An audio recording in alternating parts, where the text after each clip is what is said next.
Praise the lord. ఈరోజు వాక్య భాగము సామెతల గ్రంథము 18వ అధ్యాయము. వేరుండగోరువాడు స్వేచ్ఛానుసారముగా నడుచువాడు, అట్టివాడు లెస్సయైన జ్ఞానమునకు విరోధి. బుద్ధిహీనుడు వివేచనయందు సంతోషింపక తన అభిప్రాయములను బయలుపరచుటయందు సంతోషించును. భక్తిహీనుడు రాగానే తిరస్కారము వచ్చును, అవమానము రాగానే నింద వచ్చును. మనుష్యుని నోటి మాటలు లోతు నీటి వంటివి, అవి నదీ ప్రవాహము వంటివి, జ్ఞానపు ఊట వంటివి. తీర్పు తీర్చుటలో భక్తిహీనుల ఎడల పక్షపాతము చూపుటయు, నీతిమంతులకు న్యాయము తప్పించుటయు క్రమము కాదు.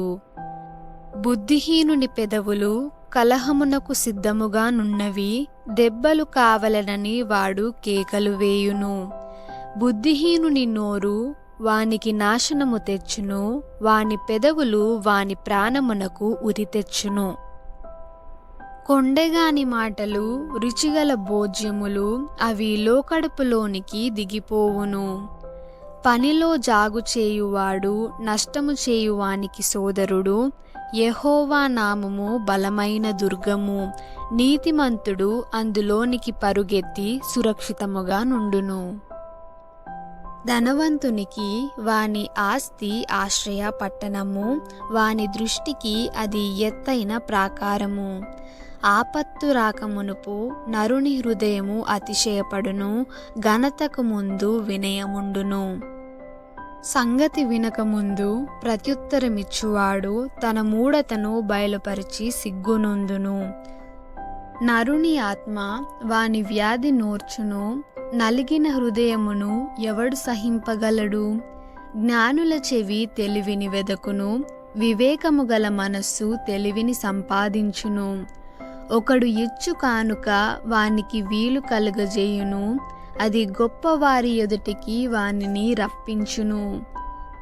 వాజ్యమందు వాది పక్షము న్యాయముగా కనబడును, అయితే ఎదుటివాడు వచ్చిన మీదట వాని సంగతి తేటపడును. చీట్లు వేయుట చేత వివాదములు మానును, అది పరాక్రమశాలులను సమాధానపరుచును. బలమైన పట్టణమును వశపరుచుకొనుట కంటే ఒకని చేత అన్యాయము నొందిన సహోదరుని వశపరుచుకొనుట కష్టతరము. వివాదములు నగరు తలుపుల అడ్డగడియలంత స్థిరములు, ఒకని నోటి ఫలము చేత వాని కడుపు నిండును. తన పెదవుల ఆదాయము చేత వాడు తృప్తి పొందును. జీవమరణములు నాలుక వశము, దాని యందు ప్రీతిపడువారు దాని ఫలము తిందురు. భార్య దొరికిన వానికి మేలు దొరికెను, అట్టివాడు యెహోవా వలన అనుగ్రహము పొందినవాడు.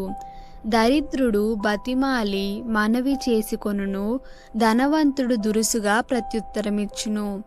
బహుమంది చెలికాండ్రు గలవాడు నష్టపడును, సహోదరుని కంటెను ఎక్కువగా హత్తియుండు స్నేహితుడు కలడు. దేవుడు తన పరిశుద్ధ వాక్యమును దీవించునుగాక. ఆమెన్.